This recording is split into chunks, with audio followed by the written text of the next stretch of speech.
Alors voici ma voiture préférée dans ma collection de voitures de course. C'est une Dallara Oreca de 2001. J'ai eu la chance de disputer à son volant les 3 plus grandes courses historiques au monde, qui sont les 12 heures de Sebring, les 24 heures de Daytona historique, que j'ai gagné d'ailleurs.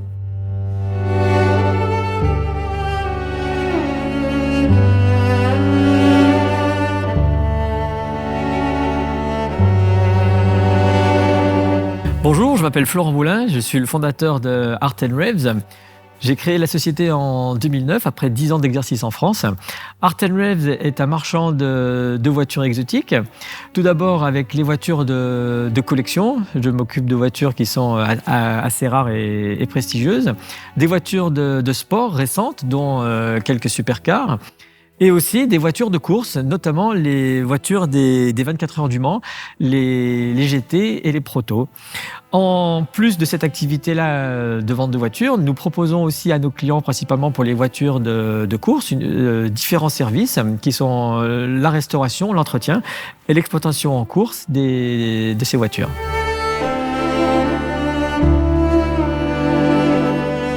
Ma passion pour les voitures remonte à la plus tendre enfance. En fait, je suis né dans une petite ville qui s'appelle Saint-Chamond, en France, et mon voisin était Alain Prost. J'habitais à 100 mètres de chez lui. Et quand j'étais petit, évidemment, je regardais les Grands Prix à la télé, et un jour, mon voisin est devenu champion du monde de Formule 1. Et peut-être que je me suis dit à cette époque rien n'est impossible. Et après mes études de droit, je voulais devenir commissaire-priseur. J'ai décidé d'ouvrir une activité dans l'automobile et l'automobile de collection.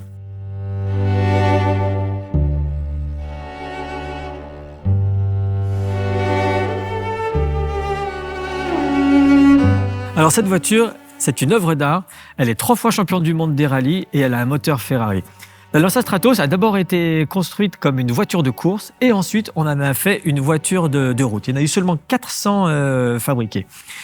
Une voiture, c'est 2 choses. C'est d'abord un plaisir d'esthète, c'est-à-dire que la voiture doit être belle, c'est une émotion en fait, et ça doit être aussi un tempérament mécanique, avec un comportement routier, une tenue de route et surtout un moteur qui donne des sensations. Et à ce titre, la Lancia Stratos, elle est absolument incroyable. Alors nous voici devant ma supercar préférée du garage. Il s'agit de la Ferrari Monza SP2. C'est une voiture extrêmement rare qui a été fabriquée à 250 exemplaires et il se trouve qu'on en a 2 ici.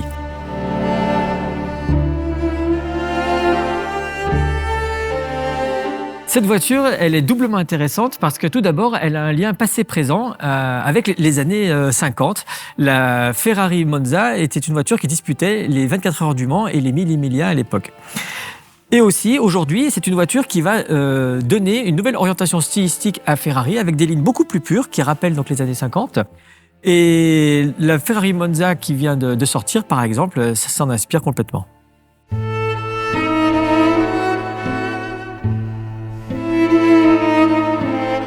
Alors voici ma voiture préférée dans ma collection de voitures de course. C'est une Dallara Oreca de 2001. Qui a disputé les 24 heures du Mans avec 3 pilotes de Formule 1, Olivier Beretta, Pedro Lamy et Karl Wendlinger. Cette voiture, j'ai eu la chance de disputer à son volant les 3 plus grandes courses historiques au monde, qui sont les 12 heures de Sebring, les 24 heures de Daytona historique, que j'ai gagné d'ailleurs, et les 24 heures du Mans classique. Elle a quelque chose d'extraordinaire, cette voiture, c'est qu'elle a un moteur V10 de Formule 1. Et les moteurs V10 sont les moteurs les plus fantastiques qui aient existé. Le moteur tourne à 11 000 tours minute et il développe 700 chevaux. Alors, changement de style avec la Mercedes EQS prêtée par Merbag Luxembourg.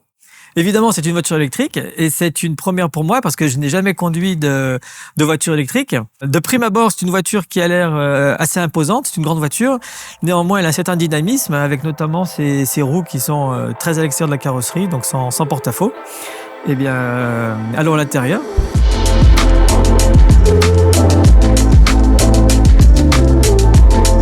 Moi, ce que j'attends d'une voiture de tous les jours, c'est déjà qu'elle soit extrêmement silencieuse et confortable. Je passe tout mon temps, moi, sur les circuits ou dans des voitures qui sont monstrueusement bruyantes et inconfortables.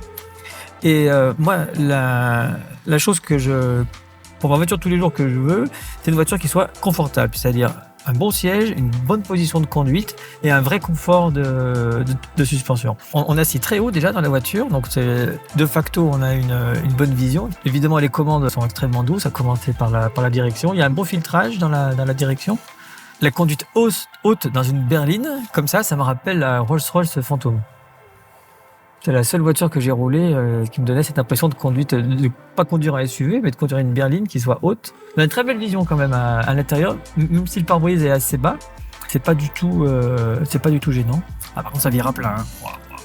Là, on sent bien que les batteries le poids est tout en bas. Elle prend pas de rouler la voiture. Non, mais ça, il faut pas filmer ça. C'est rigolo.